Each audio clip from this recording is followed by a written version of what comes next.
My style of management has always been very adaptable.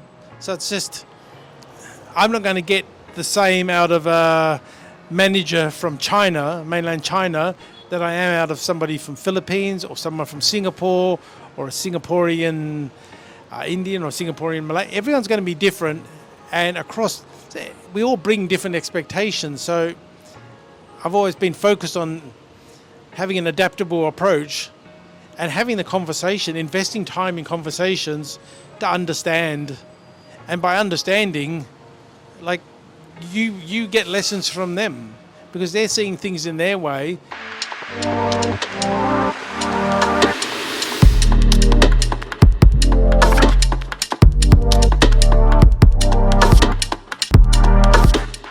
Yeah, so I'm Richard. I've been in Singapore now for 12 years this time. I came back here in 2013 in January with Spotlight. So I came originally though back in 2001 with Harvey Norman. I came back at courts in 2009. So been here a fair while. Yeah, so I've always been in retail, and I then went from retail into running my own consultancy, working with different businesses up here in the retail space, wholesale space, and really just helping look at the market from a different perspective. So when I was with Spotlight, I came up to Spotlight with the one store. It was struggling a little bit. We made it number one in the Spotlight group, 4 different occasions. And that's really just by identifying the opportunities. So the number one thing I've been told by all my bosses along the way is run shop blindness. And it doesn't matter what business you're in, and it doesn't have to be just retail, you can face shop blindness. And it's not seeing the opportunities. I think it's one of the things and one of the reasons why when you're traveling, like you can be based in Singapore, Malaysia, and you come down to Australia, for example, and you see all these opportunities, whereas a lot of people there were just like, I don't see that opportunity. So you'll see somebody from Singapore go down to Australia, look around and say, hey, and they'll look at the market from a very different perspective. But the same thing applies wherever you go. So looking around Spotlight when I first got here, there were opportunities aplenty. Just the previous setup really wasn't as good as it could have been. Same with courts, any of these places. It's just you see opportunities and you value add. And there are a lot of businesses like that don't necessarily have to go and hire a full-time staff. So I mean, like if you've got a retail business, maybe you've got 3 or 4 outlets, maybe you've got some online, and you've been running it for the last few years, and you think you're doing a great job, and you may be doing a great job, but having someone else come in and look at it, they can just see extra opportunity. And it's sometimes worthwhile reaching out without necessarily going and hiring somebody to do it as a full-time employee, engaging someone for a month. Even just in a month, it's amazing the difference you can make. Now, I've signed a number of different NDAs and so on, so you're not sharing that information, and I wouldn't share that information, but you can see what their low-hanging fruit is. You apply the Pareto principle, because it applies to everyone, every area of life, every area of our life. It's just ingrained in how we exist.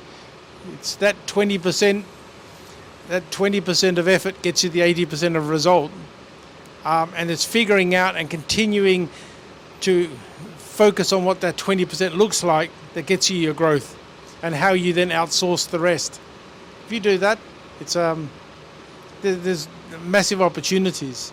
I mean, any of the books you read around that space, it doesn't matter if you're in real estate, it doesn't matter finance, whatever it is. If you can outsource some of the things that you don't like doing, some of your 80% of your time, outsource that to focus on making that 20% even better, the results are fantastic. So I try to help people in retail and wholesale do that. What skill did you undervalue in your university days but now found very valuable in your career and your work today? 100% it's around persuasion and communication. Like your ability to communicate and negotiate. Like there is no more essential skill. It's it's your number one. So whilst going to uni, and you think back to your uni days, and you sit down and you focus on if you're doing marketing or business or any of these things, the reality is there's tools around for all of those things, and you can learn most of them on your own anyway. But it's the ability to communicate. Probably one of the best courses I ever did was a 3-day course at SMU in Singapore, and it's called Positive Power and Influence. And that's been one of the better courses. I taught my daughter that as well. So at the time she was like 5 years old, and she still uses it to manipulate me. But it's positive power and influence. It's just how to have that conversation and not manipulate, but persuade and help someone see your particular perspective. Now, if you're talking with your boss, wherever, a lot of universities don't teach that. It's just they'll focus on a lot of the technical details, but that communication ability is just absolutely fundamental. What trend in business do you think people are missing now, but will look back and say, how did we miss that trend in 5 years? This is going to sound glib because everyone's talking about it, but that trend right now is around your LLMs, your large language model, or we all like to call AI, but that's just the game changer. So I'm working with someone in the US at the moment, and doing some programming in web spaces, in chatbots in this space, making very smart interfaces for websites so that when customers do engage with you, it's much more of a consistent conversation. A lot of companies, I was even last night listening to a talk about AI, and it's amazing because where a lot of people are right now is still very much in its infancy. From the moment the first ChatGPT got talked about when I was still 3 or whatever, 3.5, I was playing around with it, then the 3.5, 4. This is such game-changing technology. It's like, in that time, I lost my assistant. I didn't need an assistant. I was paying an assistant. I didn't need the assistant anymore because my little ChatGPT buddy does it better. The tools that are available are amazing. So it's this space in the next 5 years, we don't know what it's going to look like, but at the moment, the tools around AI are they're really, really interesting to play with. If you know the prompts, you know how to play around with the prompts to get ChatGPT to give you an idea. I would challenge anybody, if you've got an MBA book or whatever else, go and discuss the chapter, set it up so you can discuss the chapter, see the sort of answers you get. Now, you have to get it right sometimes because ChatGPT will just lie to you. I mean, I had an example this morning. I asked it a question that gave me a bogus quote, but just wasn't right. And then it apologizes. So you have to check the data, but we're just in the infancy of this in its current manifestation. And in 5 years' time, 10 years' time, we'll be looking back on 2024. It's just going to happen. What advice would you give to your 29-year-old self? Buy Amazon stock, probably Apple, get into Tesla, and spend that bonus that you sort of spent on holidays on Bitcoin. But anyway, there you go. Lessons learned. Just be having the conversations, to be expanding your network constantly. And I think your biggest enemy is comfort. And I've noticed that, and I guess my friend network as well, drifted outside of regular employment. So I was with Spotlight for just on 10 years. I was with Quartz for 2.5 years. I was with Harvey Norman from 94 to 2009. Now, I love all three companies, so I'm not having a go at anything. I love Harvey's, always shop at Harvey's, friends at Quartz, I love Spotlight to bits. When you're in working full time, your network of friends and peers and everything, you hang out, and I think a lot of the time you can get comfortable. And the one consistency we have is the fact that change is going to come at some point, The more comfortable you are, the harder it's going to knock you about. So 29-year-old me, I'd be just sort of saying, get out there and take the challenges. And let's face it, at 29, I did take the challenges. I came up and I started working. Well, let's face it. Yeah, 29, I literally came up. That was when I started Harvey Norman, working with Harvey Norman in Singapore. It was getting out of that comfort zone in Australia, and could have stayed there, done that, worked there, but I took that opportunity. So I've always liked to take that opportunity and learn. And the only thing I would probably tell myself then is keep expanding that, keep having the conversations like this, because there's so much opportunity around. And all too often, like the media and everything else will sell you the negative, but we really haven't lived in better times as a species. It may not feel like it at times. It may feel like everything's bleak, but look where we are. We're in one of the most modern places on earth. Everything's functional. Love Singapore. So we're in this space. It's just take the opportunity. Last question is, you've lived in many different places, with Singapore being the longest place you've lived. Well, besides Australia. Besides Australia, obviously. How has moving countries, immersing yourself in different cultures, having to navigate different cultures in your work, how has that influenced and impacted your sense of identity and belonging, and even connection to Australia? That's a good question. It really is. So I first came to Indonesia in 1996. It was my first time out of Australia. So I was an Aussie boy, born and bred in Box Hill, and I found myself in Jakarta in 1996, July 27. So I know the date well because I landed and I had this same conversation with the Indonesian President Megawati, because she was in Spotlight one day. And I have a photo of having a cup of tea with this former president. And I was talking about landing in Indonesia that day, and it was just like, it was culture shock extraordinaire. And it was 2 weeks of, I don't think my brain really existed for that 2 weeks. I think I called my mum 2 weeks later, only to find out that the embassy had been looking for me, the police, everybody had been looking for me, because there were no mobile phones. I was off the grid for 2 weeks. So sorry about that, Mom. But that time it was like a boot camp of adaptability.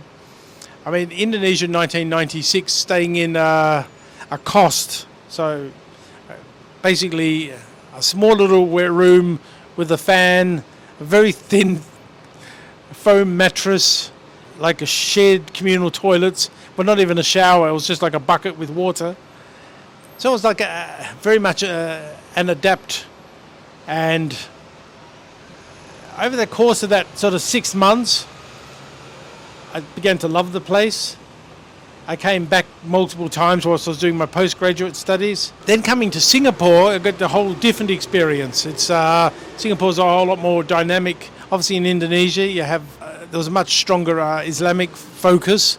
Coming to Singapore, it's a lot more multicultural, which is not that dissimilar to Melbourne. It always felt similar. I always felt similarities between Melbourne and Singapore. It was more harmonious, and so I brought in that sort of sense of sensibility and respect. So you have Indian staff, you have Malay staff, male, female staff. It's just, obviously your local Singaporean Chinese population.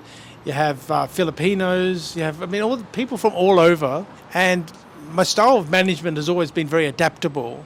So it's just, I'm not going to get the same out of a manager from China, mainland China, that I am out of somebody from Philippines or someone from Singapore or a Singaporean Indian or Singaporean Malay. Everyone's going to be different, and we all bring different expectations. So I've always been focused on having an adaptable approach and having the conversation, investing time in conversations to understand.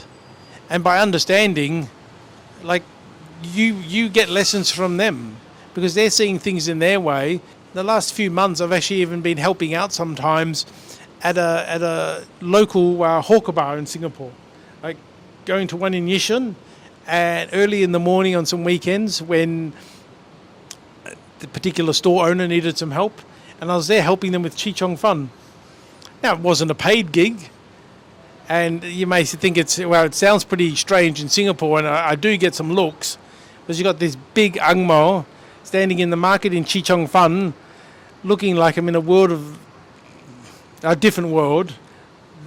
There are no other white people there. I'm literally standing there alone, but the engagement is just, it's fun. The thing is, I always love that part in retail, engaging in people and helping the store owners as well.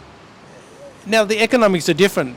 Selling $120 million in a Court store, or whatever, 20 in a Spotlight store, whatever, or selling however much you're selling in, like, over the course of a year, maybe whatever, a couple of 100,000 in a small little Chi Chong Fun store. The dynamics are different, but the economy, when you add it and come down to the percentages don't lie. And engaging again with different people from around the market, even down, it's actually really enjoyable. Every time I go there, one of the cleaners always waves and comes over and says hello. And I was brought up with, my dad drove a truck and cleaned a school for most of our life growing up. And it's sort of like this respect for everybody. And having that respect for everybody, just, I guess that's been inculcated, and it's only been strengthened by my time living in Malaysia, Australia, obviously Indonesia, and obviously Singapore, and then traveling around different places. Wherever I am, there's a great saying, you won't know the saying. There used to be a show called MASH, and one of the characters in there was the old wise Colonel Potter, at least. Colonel Potter's thing was, if you're not where you are, you're nowhere. And I've always made that and adapted that. So when I was staying in a little hot, dingy room in Jakarta, well, that's where I was. And I made friends and I enjoyed it. Now, I've got to say, in all honesty, I much preferred being in the Ritz-Carlton in Jakarta. I'm not going to lie. But I adapted to both places and enjoyed. Is there anything else any other message that you want to have to people who may listen to this or watch it? Just go for it. I mean, like, I love what you're doing here. Just have these conversations. They're great conversations to have. And I mean, like, the technology's changed. So 2001, so when I was 29, the technology was different, but it was starting to adapt. You're at the start of something new. So learn lots about AI and travel lots and talk with people.